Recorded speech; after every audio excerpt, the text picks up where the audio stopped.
මේ වීඩියෝ එක මම කරන්න හිතුනේ ස්පෝර්ට්ස් කරන කට්ටියට. මට මගේ වෙස්ටර්න් මියුසික් ටීචර් මට කියපු කතාවක් මතක් වුණා මේ ළඟදී. ඩේවිඩ් උඹ රගගගා හිටපන් ඔබට හරියයි. ඒ කාලේ කියද්දී ක්ලාස් එක ඔක්කොම hina වුණා. කියන්නේ සෑහෙන බයිට් වුණා ක්ලාස් එකේ.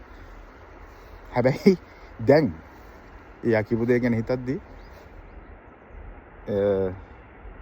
ඒක විහිළුවක් නෙවෙයි, ඒක ඇත්තක් වෙලා තියෙන්නේ. මොකද මම ජර්මනි ඉන්නේ.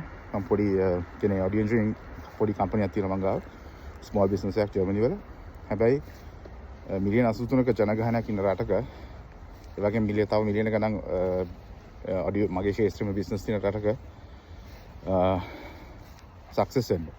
හරිද? මගේ පුංචි කම්පැනි එක අපි ලෝකේ ඉන්න ලොකුම ආටිස්ට්ලාගේ රෙකෝඩින් සිස්ටම් හැන්ඩල් කරනවා. ඒ කියන්නේ මගේ පුංචි කම්පැනි එක.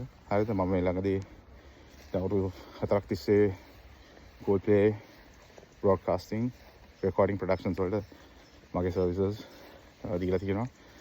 ලෝකෙ වටේ ගිහිලා තියෙනවා. කියන්නේ පැරිස් ගියා, ආර්ජන්ටිනා වල සිස්ටම් එක මෙහෙ ජර්මනි මං හැදුවේ.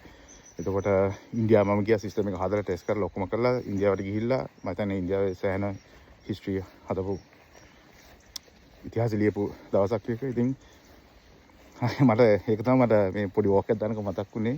ටීචර් කියපු දේ අඩුම බරක හිටපන් ඔබට හරියයි. ඒ කාලේ ඒක විහිළුවක් වුණාට ඇත්තටම අද ඒක විහිළුවක් නෙවෙයි. ඒක සීරියස් සීන් නෑ. මොකද මම හිතන්නේ රග මට මෙච්චර ඇවිල්ලා මේ ලෙවල් එකට සක්සස් වෙන්න පුළුවන් උනේ මම හිතන්නේ රග ගහපු නිසා තමයි. නැත්තම් এডুকেෂන් වලට ફોකස් වුණේ නෑ හුඟක්. හැබැයි රග වලින් ඉගෙන ගත්ත ඒ හම්බුණ ග්‍රිට් එක ඒකෙන් කුටි කාලා ඒක එකකින් ඔය නෝන්ඩි කතා අහලා ඒ කිසිම දෙයකට සැලුඩ් නෑ. සැලුඩ් නැති නිසා තමයි අද මේ ලෙවල් එකට එන්න පුළුවන් වුණේ ඔඩියෝ එන්ජිනියරින් වල. හරි. මොකද මේ ඉන්ඩස්ට්‍රි මේ යකා බිත්තරයක් වගේ බෝලයක් පස්සේ මිහරකා වගේ දුව හිටපන් ඔබට හරියයි. මෙහෙමයි මම කරපු දේ වෙන ලොකු දෙයක් කරේ නෑ. ඒ බෝලේ හීනෙකට වෙනස් කරපු එක විතරයි කරේ. ඊට පස්සේ හීනේ පස්සෙදිත් මෙහෙම මිනිස්සුත් සෑහෙන hina වුණා.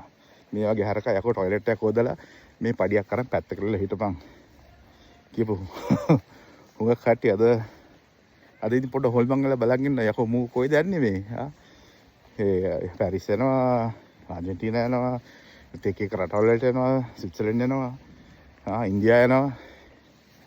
ඉතින් මෙච්චර කියන්නේ ස්පෝර්ට්ස් කරන ඕනේ කෙනෙක් ගිව් අප් කරන්න එපා. ස්පෝර්ට්ස් කරන්න. මොකද ස්පෝර්ට්ස් අනිවාර්යෙන් අවශ්‍යයි. ස්පෝර්ට්ස් වල එක දෙයක් වඩ ඉගෙන ගන්න පුළුවන්.